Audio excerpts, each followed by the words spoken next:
Hi, my name is Laura Debenham. I am from Great Basin College. I'm the social work coordinator and instructor. And because of coronavirus, I am giving this presentation from my home office. Typically, this time of year, I will give presentations all over rural Nevada, and I will talk to high schoolers as well as talking to other college students who will come in for an orientation just like this. So today, I'm talking at you from home, and I think this is a really great training ground for social workers. If you are stuck at home right now, but you have big dreams to become a social worker, guess what? You can get your entire degree completely online. And I'm going to talk to you a little bit about that today, share how that is possible. First of all, the power of social work is encouraging, enriching, empowering, and enhancing the lives of those we come in contact with. It's a fabulous career choice, and it typically attracts people who are from a variety of walks of life, but often it attracts people who've come from a pretty challenging background. We are those who have kind of a built-in empathy for others who have challenging situations in their lives that they need help with. One of the most common myths about social workers is that we fix people. And in this presentation today, I'm going to help you understand why that is absolutely not the case. A lot of people want to become social workers. They see that it is a very reputable career. It is all over the place. We serve in both medical and legal and many different aspects. There's a plethora of positions you can choose from with the social work degree. We'll talk more about that. A lot of people have a perception that a social worker is maybe an older female type who peers at you and your parenting skills in a very critical way. We're going to debunk that myth a little bit today, I hope.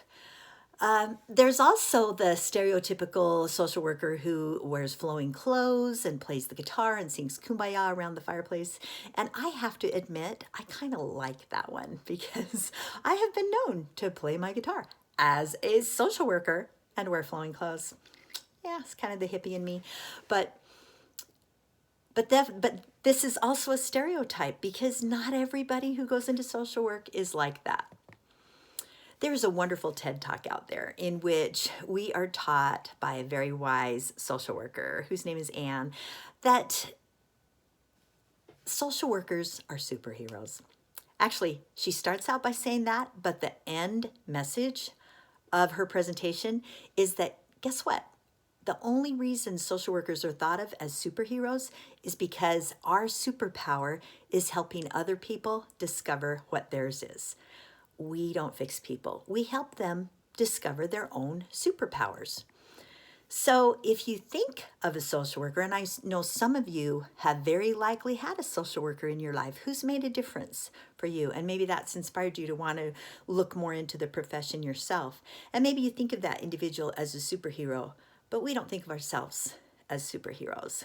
We think of ourselves as someone who wants to make a difference, someone who wants to make the world a better place and make a living at the same time.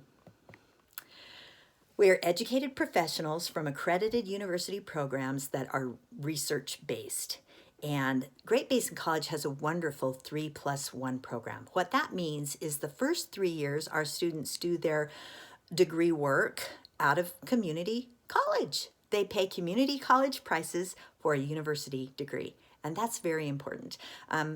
We have an 85,000 square mile campus, and we have, I believe we have over 8 different campus sites. And so students can take classes face-to-face, or they can just take them completely online. All of my social work classes are now taught online, and I give presentations like this in talking about all the different things that you'll learn about, everything from policy and history of social work to how to implement resources in a client's lives. An accredited program is really important, and Great Basin College is accredited. Our mission statement as social workers includes the idea of promoting and supporting individual and community well-being and fighting social injustice. This can be challenging in rural Nevada, but it's what our goal is and it's what we try to do. The original mission of social work had a lot to do with championing the rights of society's most vulnerable members. And we still do that. We want to help the homeless children. We want to help those who are physically disabled. We want to help the elderly. Our mission is the same 100 years later as it was when social work first got off the ground. In 1918, and I think it's interesting, we're dealing with the pandemic when the first flu epidemic back in 1918 was going on. That was part of what spurred social workers into action. We saw some of the injustices going on, especially with mothers dealing with kids, the workhouses at the time. Children were being exploited, women were being exploited, and those early social workers were Christians who wanted to make a difference and wanted to make lives better. As social workers, we believe in change. I owned my own agency for a while, teaching court-ordered domestic violence clients, and I saw change happen every day. And change isn't magic. It doesn't happen overnight. But in time, I saw clients changing attitudes, changing addiction issues, and we believe in change as social workers. Social work is a profession, an academic discipline that improves the quality of life and well-being of individuals, groups, and communities. Let's talk about those three different areas. So we improve the quality of life in individuals, groups, and communities in 4 different ways: through direct practice, through policy development, organizing communities and outreach, and through crisis intervention. Everybody needs a social worker at some point. And so through direct practice, you might see social work, you might see a social worker through a hospital. There are school social workers. I had that job for a while. Oh, one of my faves. It was so much fun working with children and helping them. That, in my opinion, being a school social worker is one of the ways that you are able to reach everybody in a population, because in our society, public school is for everybody. And so that's one place where you might be able to come into contact with everybody in your population. And I loved that about school counseling, school social work. I'm not sure I understand. Whoa, sorry, my phone's talking to me. Okay, so licensed clinical social workers. This is what a lot of people think of when they think of social workers. 70% of mental health care in the United States is provided by licensed clinical social workers. Now, to become a licensed clinical social worker, you need to complete a bachelor's degree and then go on and get a master's degree through an accredited program, and then do 3,000 supervised hours to be able to get your L, and hang out your own shingle and be able to work as a therapist.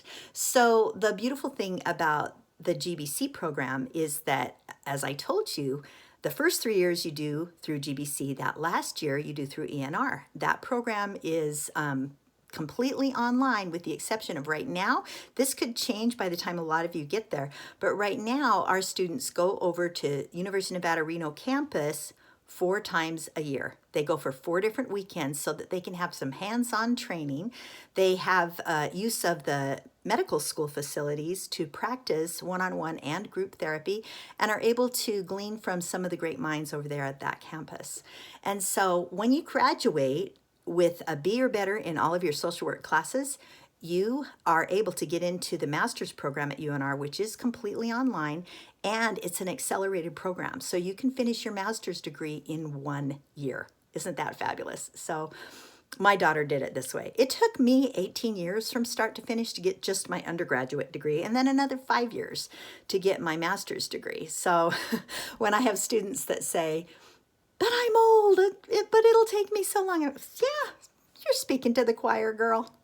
Or guy. I have a lot of guys come into my program as well. But my daughter did it the quick way. She did an undergraduate degree in 4 years and then did an accelerated program, and is now an LCSW. I'm so proud of her.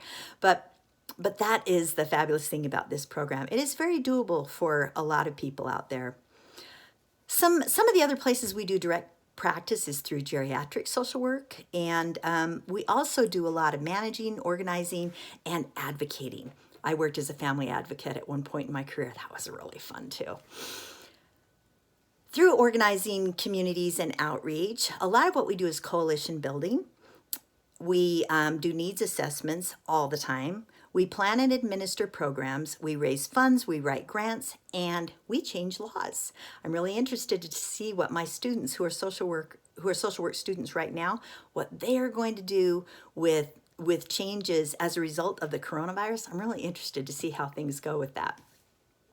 Another thing that we do is resource development. We deal with grief, we deal with dying. I want to share a personal story. When my mother was on her deathbed and all of my siblings and I were gathered around her, one of the people who came to help us out was a social worker. We really needed someone to kind of explain to us what was going on. My mother was hit by a car and was in a coma, and we had to decide whether or not to take her off life support. A social worker was there for us, and it was a very, very difficult time. My brother had cancer, and we had a similar experience several years later in dealing with him. And guess who was there again? A hospice social worker. I'm so grateful for that wonderful lady. Another place where we develop resources is through addiction services. And as you well know, addiction is rampant in our culture. And so this is a social work degree is a great place to be able to make a difference through addiction services. We work with seniors. We work with those who struggle with sexuality and gender specific issues. Domestic violence is a huge part of what we try to do to make a difference. As I told you, I owned a domestic violence agency, actually, where I taught court-ordered domestic violence clients, and it was a very interesting experience to do that. A lot of what we do includes family and couple counseling, and that can be incredibly rewarding to help families and couples figure out their issues. Through crisis intervention in all of these areas we work, and it can be challenging, but for those, again, if you've had a challenging lifestyle, or if you've had a challenging situation in your life, you're actually better at crisis intervention than people who haven't had challenging situations. And I've noticed that in a lot of my students, where they get really calm when they're faced with a challenge, because been there, done that. I can handle this.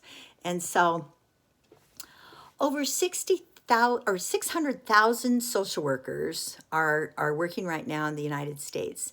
And a phrase that we like to say is, I'm a social worker. What's your superpower? Oh yeah. As a social worker, I don't think of myself as a superhero, but I do think of myself as someone who helps others figure out what their superpower is. If you're interested in getting a degree in social work, don't hesitate to get in touch with Great Basin College and ask for Laura Debenham. I will talk to you personally and help you through this program. It's a wonderful opportunity in your own backyard if you're in rural Nevada, but I also have students all over the world. I have students in Florida, as far south as Florida, as far north as Alaska. And so it's a great program. I would love you to look into it. And it's great talking with you today. Everybody, get out there and enjoy the sunshine, and we'll see you in class.